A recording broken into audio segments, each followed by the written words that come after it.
అన్నా చెల్లెళ్ళు రెండో భాగం. సులోచన అనే అమ్మాయితోటి శేఖర్‌కి పెళ్లి జరిపిస్తారు కావ్య, భవ్య.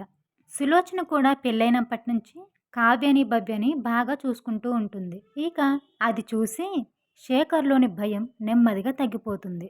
ఇలా కొన్ని రోజులు గడిచిపోతాయి. ఒకరోజు సులోచన నీళ్లు తీసుకురావడానికి బావి దగ్గరికి వెళ్తుంది. అక్కడ కొంతమంది ఆడవాళ్ళుంటారు. అందులో ఒకామె ఇలా అంటుంది. పాపం ఈవిడే మన శేఖర్ భార్య. ఏమిటి పాపమంటావు అని పక్కనున్నామంటే, మరి పాపమనకి ఇంకేంటి? ఆ శేఖర్‌కేమో చెల్లెలే ప్రపంచం. ఇన్నాళ్ళు వాడి సంపాదనంతా వాళ్ళ కోసమే ధారపోశాడు. అంతేకాదు వాడు కష్టపడి సంపాదించిన పొలమంతా చెల్లెలకే ఇద్దామని నిర్ణయించుకున్నాడంట. అక్కడితో అయిపోయిందా? వాడు బ్రతికినంత కాలం ఆ చెల్లెలకి చాకిరీ చేస్తూ బ్రతకడమే వాడికిష్టం. ఇంకా పెళ్ళాం బిడ్డలకి ఏముంచుతాడంట. అందుకని ఈ అమ్మాయి దురదృష్టవంతురాలని పాపమని అన్నాను. ఎవరెలా పోతే మనకెందుకులే వదినా? ఎవరికెలా రాసిపెట్టుంటే అలా జరుగుతుంది. మనం తప్పించగలమా విధిరాతని? అని మాట్లాడుకొని అక్కడి నుంచి వెళ్ళిపోతారు. వాళ్ళ మాటలు అన్నీ విన్న సులోచన అప్పట్నుంచి వాళ్ళ మాటలు ఆమె మనసులో నాటుకుపోతాయి. ఇక ఆమె ఏ పని చేస్తున్నా పదే పదే ఆ మాటలే గుర్తుకు వస్తూ ఉంటాయి. ఒకరోజు సులోచన తనలో తాను ఇలా అనుకుంటుంది. అవును, వాళ్ళన్నది నిజమే. ఎలాగైనా వీళ్ళ పీడ వదిలించుకోవాలి. మహా అంటే 4 రోజులు ఏడుస్తాడు. తర్వాత మామూలైపోతాడు. మరిచిపోవడం అన్నది మనిషికి దేవుడిచ్చిన గొప్ప వరం అని అనుకుని ఇక అప్పట్నుంచి కావ్య, భవ్యతో మాట్లాడటం మానేస్తుంది సులోచన. ఒకరోజు ఏమైంది వదినమ్మా? ఈ మధ్య మాతో సరిగ్గా మాట్లాడట్లేదు అని కావ్య అడిగితే, ఏం మాట్లాడమంటారు? నా ఇంటికి శనిలాగా దాపరించారు మీరు. మీకి మీ అన్నయ్య మీకు మహారాణుల్లాగా పెళ్లి చేసి ఆస్తి మొత్తం కట్నంగా ఇచ్చి పంపిస్తాడు. ఆ తర్వాత ఇంకేముంది? ఇక నేను నాకు పుట్టబోయే బిడ్డలే కదా అడుక్కు తినేది అని అంటుంది. అదేంటి వదినమ్మ అలా మాట్లాడుతున్నావు? మరి ఇంకెలా మాట్లాడాలి? ఆ మనిష చెప్తే వినే రకం కాదు. తనకంటూ ఏమీ ఉంచుకోడు. పోనీ మీరా? ఇన్నాళ్ళు మనన్నయ్య మన కోసం రక్తం ధారపోశాడు. ఇకనైనా వదిలేద్దాం అనే ఆలోచన మీకూ లేదు. బతుకున్నాళ్ళు పీక్కు తినండి అని అంటుంది. ఆమె మాటలకి కావ్య, భవ్య ఇద్దరు మనసులు గాయపడతాయి. వదినమ్మ, మీరు అన్నయ్య ఎప్పుడు బాగుండాలనే మేము కోరుకుంటాం అని అంటారు. అలా కోరుకునే వాళ్ళైతే ఇంకా ఇంట్లోనే దాపరించరు. ఇన్నాళ్ళు తన రెక్కలు ముక్కలు చేసుకొని మిమ్మల్ని పెంచి పెద్ద చేశాడు నా మొగుడు. ఆ చదువులతో మీరు ఎక్కడికైనా పోయి ఉద్యోగాలు చేసుకొని మీ కాళ్ళ మీద మీరు నిలబడి మీ పెళ్ళిళ్ళు మీరే చేసుకుని సావొచ్చుగా. అవునులే, మీరెందుకెళ్తారు? మీరెక్కడికి వెళ్ళరు, ఇక్కడే దాపరిస్తారు. మీరుండగా నేను ఈ ఇంట్లో ఉండను. నేను మా పుట్టింటికి వెళ్ళిపోతాను అని అంటుంది. ఆ మాటలకి కావ్య, భవ్య ఇద్దరూ ఏడుస్తూ, వద్దొదినమ్మా, ఇది మీ ఇల్లు. అన్నయ్య నువ్వు ఎప్పుడు సంతోషంగా ఉండడమే మాకు కావాలి. మేమే ఇంట్లో నుంచి వెళ్ళిపోతాం అని చెప్పి వాళ్ళిద్దరూ ఇంట్లో నుంచి వెళ్ళిపోతారు. ఇక ఆ రోజు సాయంత్రం హోటల్ నుంచి ఇంటికి వచ్చిన శేఖర్‌కి చెల్లెలిద్దరూ కనిపించకపోవడంతో భార్యని విషయం అడుగుతాడు. ఎప్పుడు చెల్లెళ్ళు చెల్లెళ్ళు అని వాళ్ళని అడగటం కానీ భార్యను పట్టించుకునేది ఏమైనా ఉందా అని అంటుంది. ఇప్పుడు నీకేం తక్కువైంది అనంటే, అవునవును, ఏం తక్కువైంది? అంతా ఎక్కువే అని అంటుంది. ఇంతకీ చెల్లెలిద్దరు ఎక్కడా అనేసరికి, ఏమో నాకేం తెలుసు? వాళ్ళిద్దరికీ నేనేమైనా కాపలానా? ఎవరినో ప్రేమించి లేచిపోయి ఉంటారు అని అంటుంది. ఆ మాటలకి పట్టరాని కోపంతో భార్య చెంపని చెల్లుమనిపిస్తాడు శేఖర్. నీ మాటలు చూస్తుంటే నువ్వే మా చెల్లెలిద్దరిని ఏదో చేసుంటావు. ఎక్కడికెళ్ళారో చెప్పకపోతే నిన్ను చంపేస్తా అని పీక పిసకపోతాడు శేఖర్. ఇక భయపడిన సులోచన జరిగింది మొత్తం చెప్తుంది. శేఖర్ గుండె పగిలేలా ఏడుస్తాడు. పాపం చెల్లెల కోసం గాలిస్తాడు, కానీ ఎక్కడా కనిపించరు. అలా వారం రోజులు గడిచిపోతుంది. చెల్లెల మీద బెంగతో మంచాన పడతాడు శేఖర్. వాళ్ళనే కలవరిస్తూ ఉంటాడు. చెల్లెల కోసం తన భర్త ఇలా అవుతాడని ఊహించని సులోచన తను తప్పు చేశానని బాధపడుతుంది.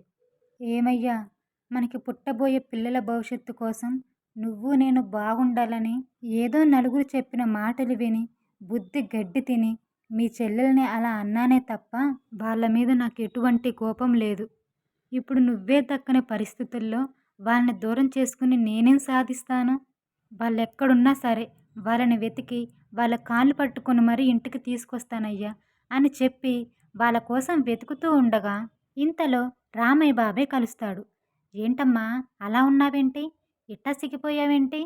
అని అంటాడు. అప్పుడు సులోచన, నేను పెద్ద తప్పు చేశాను బాబాయ్ గారు అని జరిగిన విషయం మొత్తం చెప్తుంది. నా తప్పుకి ఇది నాకు పడిన శిక్ష.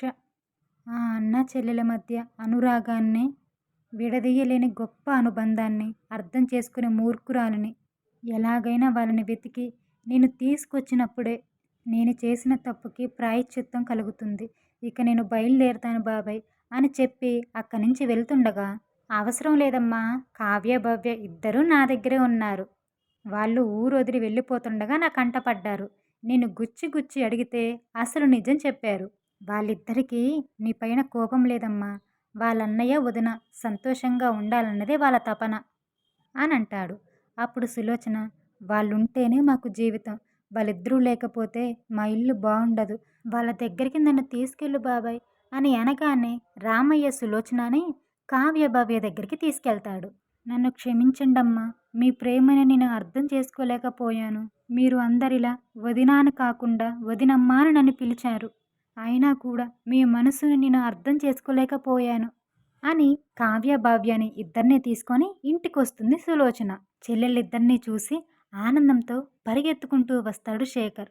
అప్పుడు సులోచన, ఏవండి, ఇంకెప్పుడు మీ అన్న చెల్లెళ్ళు విడిపోవడానికి నేను కారకురాల్ని కాను. మీరు వాళ్ళని చెల్లెల్లా కాకుండా బిడ్డల్లా చూసుకున్నారు. ఇక నుంచి నాకు కూడా వాళ్ళు బిడ్డలే అని అనగానే భార్యలో వచ్చిన మార్పుకి శేఖర్ చాలా సంతోషిస్తాడు. ఇక ఆ రోజు నుంచి సులోచన కావ్య భవ్యని ఇద్దరిని కన్నబిడ్డలా చూసుకుంటూ ఉంటుంది. కాలక్రమాన సులోచన గర్భవతి అవుతుంది. తరువాత ఒక పండంటి బిడ్డకి జన్మనిస్తుంది. ఇక కావ్య భవ్య చదువులు పూర్తవుతాయి. వాళ్ళ తెలివితేటలతో మంచి కంపెనీలో ఉద్యోగం తెచ్చుకుంటారు. ఇలా కొన్ని రోజులు గడుస్తాయి. ఒకరోజు శేఖర్ సులోచనతో ఇలా అంటాడు. సులోచన, చెల్లెలిద్దరికి మంచి ఉద్యోగాలు వచ్చాయి.